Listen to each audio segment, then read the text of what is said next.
It's all about ensuring that the citizens are engaged and excited, and you are sharing information all the time.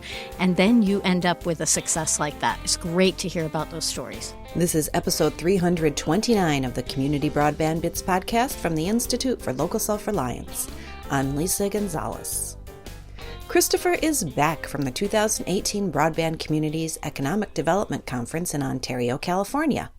While he was there, he recorded several interviews, including this week's episode.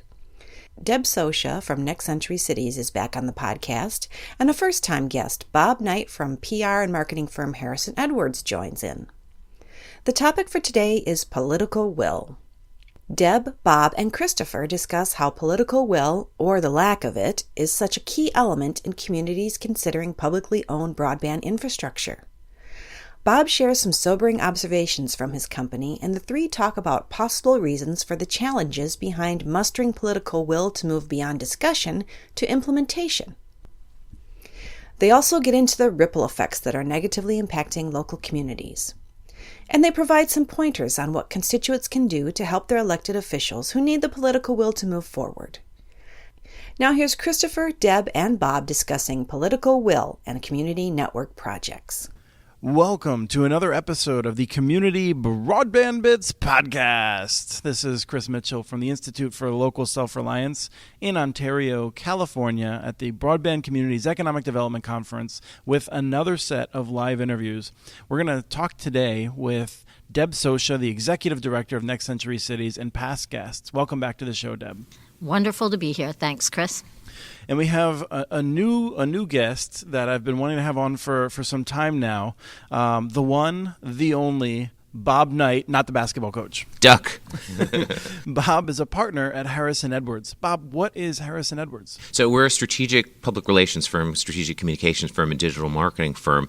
And we have many areas of expertise, including economic development, government, healthcare.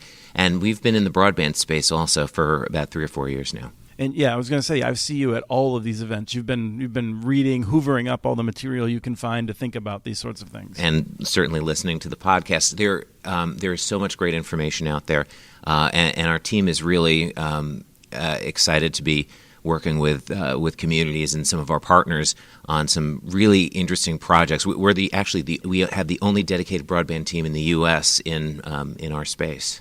And you're located out just outside of New York City. What's happening in Westchester? That's really interesting. So we helped the Westchester County Association launch Gigabit Westchester. This was in 2016. And it was a really interesting project at the time. They put together a compact of the 4 cities in Westchester County. So it's about 500,000 people. And the object was to bring gigabit speed broadband to the entire county, starting with the 4 cities. The county's about 1 million people. So it was a big project. I think they are finding their way. The Federal Reserve has been involved. Jordana Barton, who I believe has been on this podcast before. I'm not sure if she has or not. She certainly should be, but we've talked about her ideas frequently in terms of using banking regulator tools to improve access. So the Federal Reserve, right, they're looking at the economy, and they're taking a big look at the digital divide and those issues. And they've identified that basically without digital inclusion, without access to high-speed broadband, digital divide equals economic divide. And our nation's economy really depends on the deployment of high-speed broadband. Mm-hmm. So they see this coming down the pike, and they're saying, we're facing downward mobility in our nation without high-speed broadband. It's a very, very serious issue, probably one of the most serious issues facing the U.S. And Deb, what's going on at Next Century Cities? Any exciting news? How many cities do you have now? We have 190 member cities, towns, and counties across the country, and growing every day. So it's pretty exciting. We do have an event coming up, and it's in Hartford, Connecticut. And we have our keynote speaker is Gigi Son, the wonderful Gigi.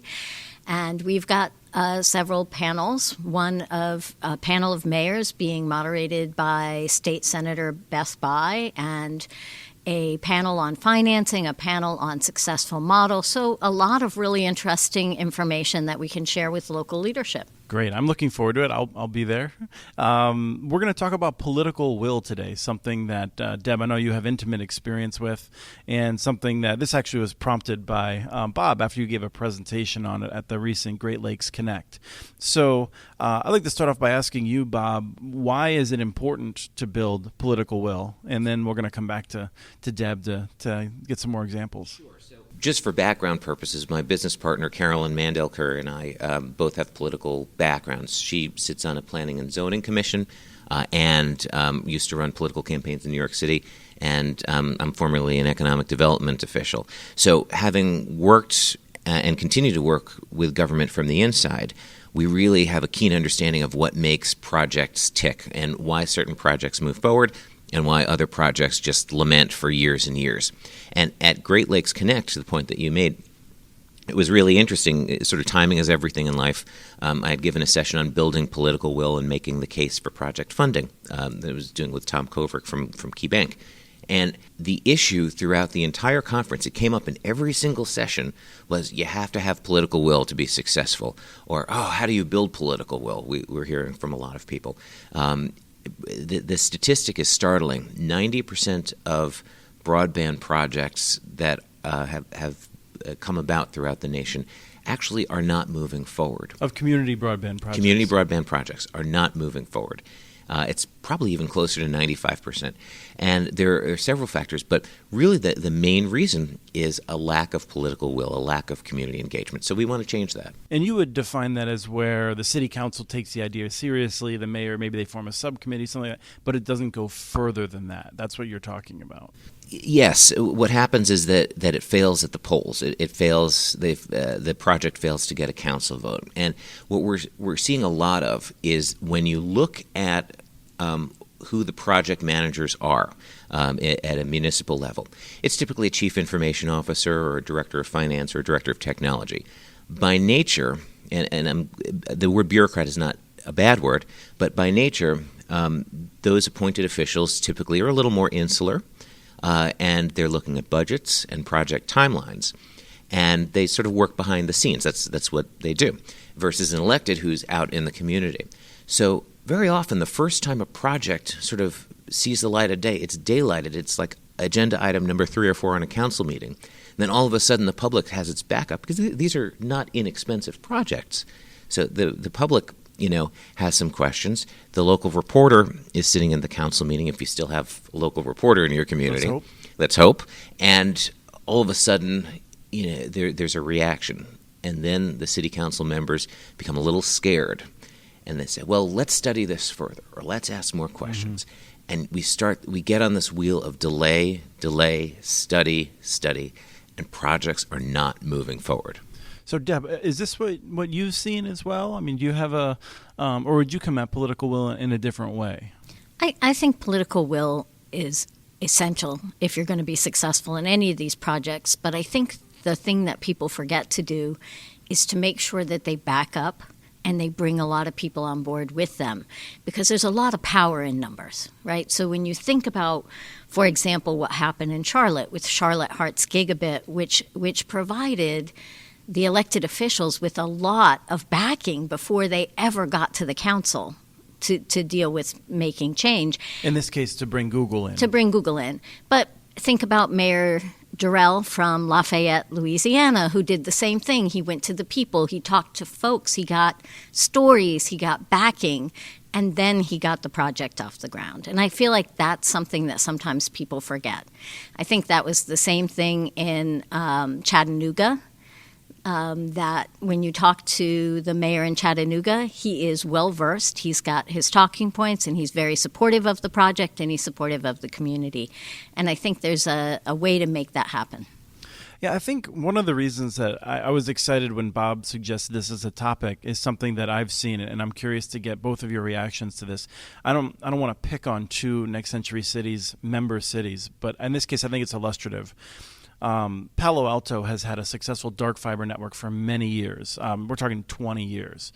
And that has generated more than $20 million of revenue, which has kind of been softly earmarked for future fiber-related projects. they have not mustered the political will to do hardly anything with that. And in fact, they seem paralyzed in many ways, which is... Now, I just want to compare that to Mount Vernon, where when I talk to Mount Vernon and I say, hey, it's just amazing to me what you've done with almost $0, because they had all of this desire and will and a sharp person who is just, thinking, I have a paper clip and a rubber band. I'm going to figure out how to improve connectivity with it. And I asked him something, I asked him one time, what would you do if you just had like a few $1 million sitting around? And his mind was blown. He's like, there's so many things we could do. And I think that there's just a difference in mindset. I don't want to ask you to comment specifically on those cities necessarily, but I'm just curious about that dynamic where I feel like you just see a difference. And it's not about whether or not you have resources. It's not about your bond rating. There's a different thing that determines whether or not you're going to take action to improve internet access locally. I think part of the struggle is that by nature, governments are risk averse.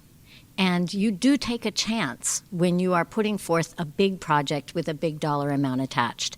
And I think we need to help folks think about how to mitigate that risk so that their political future is not at stake.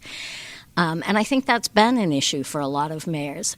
The mayors who step up, like Joey Durrell, like the mayor of Mount Vernon, Mayor Boudreau, are mayors who are saying, to heck with it, this is way more important than my future career. Right, this Mayor is Dana Kirkham. Long before she knew how popular in it was. Ammon, Idaho, right. These are mayors who really step up and say, I've got to go for this because it's about quality of life for my citizens.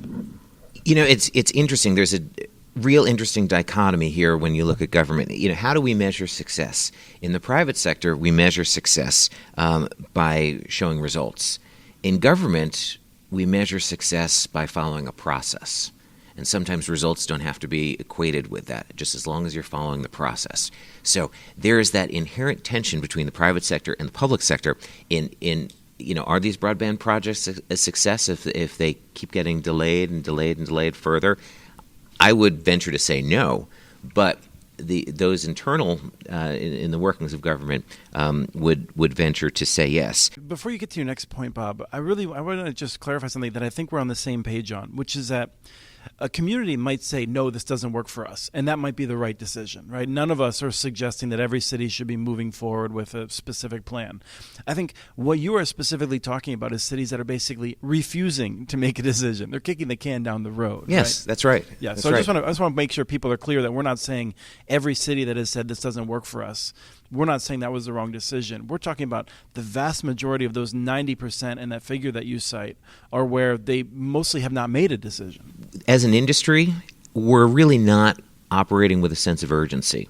The industry isn't, and at the municipal level, we're not.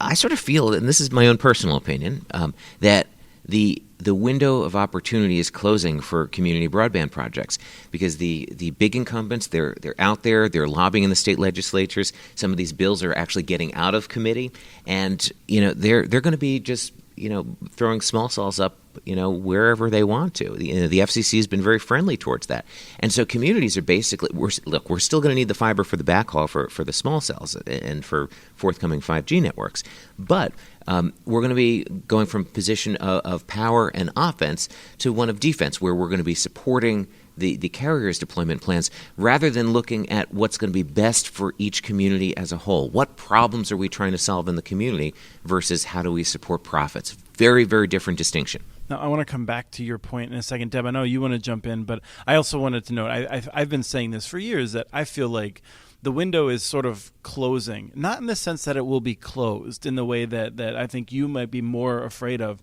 but certainly that the business cases get harder every year because the market becomes more fractured with new business models. I think one of the things we have to recognize is the daily reality of the life of a mayor and understanding why they get so stuck, right? So if you are mayor, you get phone calls about graffiti, potholes, the streets torn up, dog waste. Exactly. Garbage cans. And so, I feel like their day is so full of managing that sometimes it's hard to take that long look. And I think that it's really helpful for a mayor to step back and have a process in place that includes citizen input that can help them move forward and move past that sort of, I got to take care of these daily issues, which, by the way, for them are small wins, and small wins are good wins. And so helping people look at the future and think, here's a big win, and this win makes a difference in the life of our residents. I like that idea a lot. I would have actually put it on the citizens and the local businesses to say you have to force the mayor to do that good job, but you're putting some of that responsibility more on the mayor to say you need to have a process that is thinking along these lines. I think that's a really good point. Well, I think it's actually both, and I want to underscore Deb's point because it's an excellent point.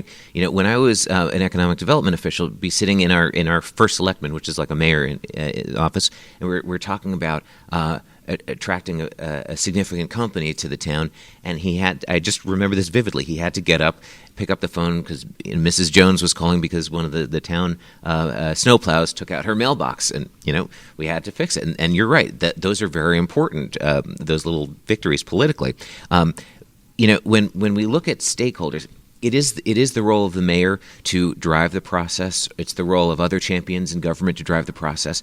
But it should also be a bottom-up approach and engaging stakeholders. How you build political will, you build stakeholder will. And I think our industry, when we say stakeholders, engaging stakeholders, I've heard a lot of tactics, but I haven't seen a lot of strategies in place across the country. So groups will say, "Well, we're going to have a meetup, or we're going to have we're going to have a hive." That's my favorite one. I have no idea what a hive is, and I've been in marketing for 15 years.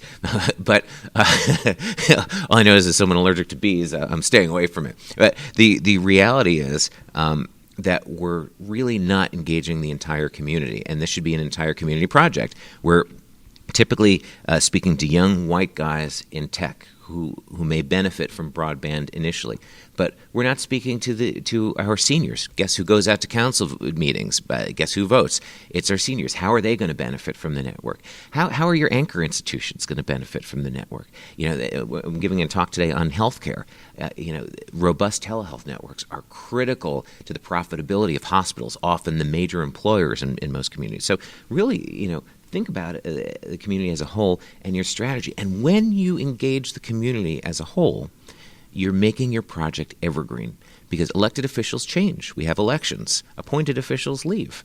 But if the community wants it, that project is gonna live on through change. Yeah, I'd like to jump in and just say, we created a toolkit for cities about tech-powered civic engagement. And one of the 5 important principles we outlined in that was work with and not for. So you're not doing this for somebody, you're doing this with somebody. And when it's a shared goal, there is much more power in it. And I agree, it outlives whomever the elected official might be, outlives their office, not them personally. But I think it's all about building trust, right? It's building trust in the community and transparency and allowing the voice of citizens who are impacted by this potential change to really be heard. So one of the realities about political will that I think people may not be aware of is how the ecosystem around building these networks is potentially harmed by this perpetual kicking the can down the road. There are supplier companies, consultants. There's a whole range of people that are essential to make sure that communities can build a successful community network. And Bob, you were talking about some of the stresses that some of these folks are facing. I personally know that Symmetrical Networks had come into this space, tried to work with several cities, and then exited this space because they had this sense that cities just weren't making decisions and they couldn't just go year after year paying a staff ready to move at a moment's notice, only to have them sitting around in their office doing very little. Well, that's right, and even the multinationals are having a hard time, coming to conferences, talking to cities, working with partners, and these projects really aren't moving forward at the speed that they need to. And they're having, some of our colleagues and friends who we see quite often, they're all saying, God, I'm having a hard time selling this up the food chain, that we should be devoting this time and expertise. So internally in their companies. Internally in their company, which puts the broadband industry and it puts communities at risk, because we're going to start losing some really good talent that we've all sort of cultivated in bringing to the table for these communities. Now, just to explain that dynamic briefly, because I think too many people think of a company as sort of like a monolithic entity.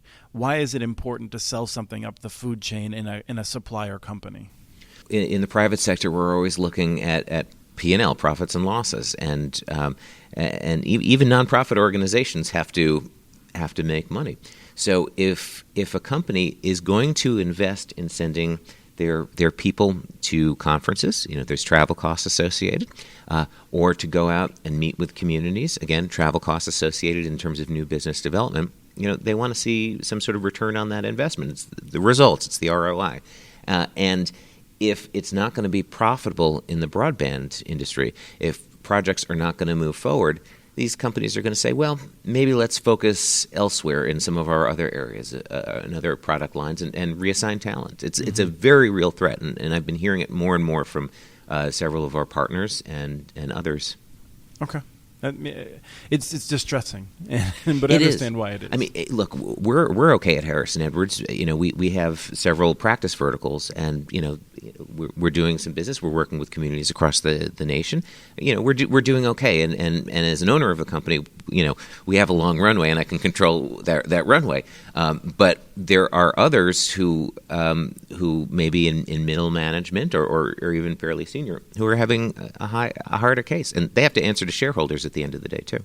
Let's wrap up with a discussion about what you do if you're a member of the community, if you're not an elected official or the mayor, to build political will. Because I think we've come at this often with what the city council and mayor should be doing. And so I often think of this as a tripod. In that if you're a citizen, you want to have some support from the business community and the residents. That's one leg of the tripod. Another is city staff. You don't want city staff to be totally opposed to the project because they can veto it, even though public policy doesn't necessarily take into account the opinions of staff officially. They certainly have a lot of power to shape these things. And then the other is your elected officials. So there's sort of three legs of the tripod you have to be thinking about. Deb, can you share? Is that something that makes sense to you? Have you seen examples of that? It really does. And when I referred to Charlotte Hart's Gigabit earlier, they really started with the business community, got the business community together, and then spread out to the citizens. All the while, they stayed in communication and collaborated with city staff and elected officials. And they were very successful. And I'm not saying because they got Google. They were very successful as a group of people gaining and garnering energy behind this movement. And I think that's a very powerful message for people to remember, and is that you bring people in early and often, and you share as much information as you can, and you are at the same time as a group of citizens both pushing the process forward and pulling the elected officials with you. I think it's really important when we're talking about community. I'm going to say something a little controversial now. Here we go. I can just imagine. Here's the little clip before the show. I'm going to say something controversial now. Welcome to here's the promo. Our industry relies heavily on social media and broadband champions within the community, and I'm here to say that's maybe not such a reliable resource. Champions are great, but at the end of the day, they're volunteers. And champions have been known to go off message. There was a meeting of champions in one of the Colorado towns. I'm not going to name it by name, where they had put together a dozen champions in the various neighborhoods, and they held a meeting. And two of the champions, 2 of the 12, show up, and they're off message. They're actually even a little bit negative about the process because they had read something in the newspaper that an incumbent had planted, some of that deliberate misinformation that that our company tries to correct the record on. So you always have to be wary that, yes, a bottom-up approach is great, but you do need a little bit of that top-down, that three-legged stool that Deb was just discussing.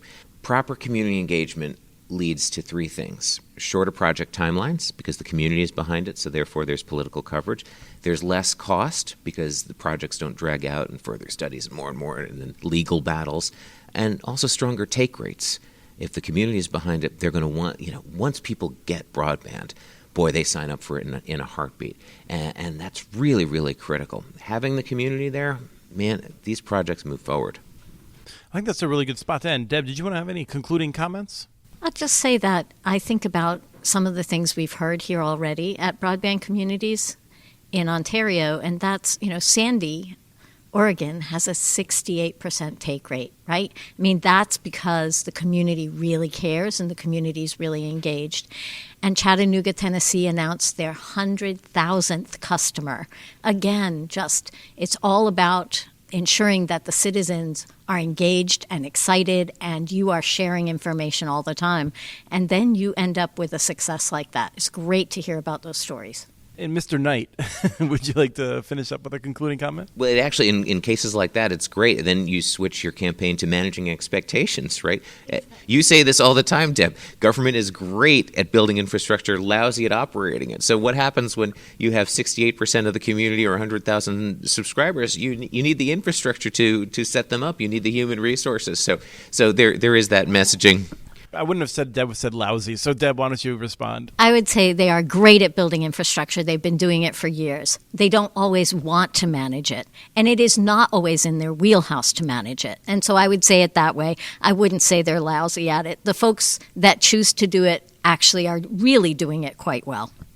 Well, and I think, your point, I think, is that the things that you do well, Bob, are the things that are really challenging for communities in terms of managing the message and rapidly changing the message that you're putting out in the media if, you need to on a regular basis in terms of your marketing campaigns and things like that.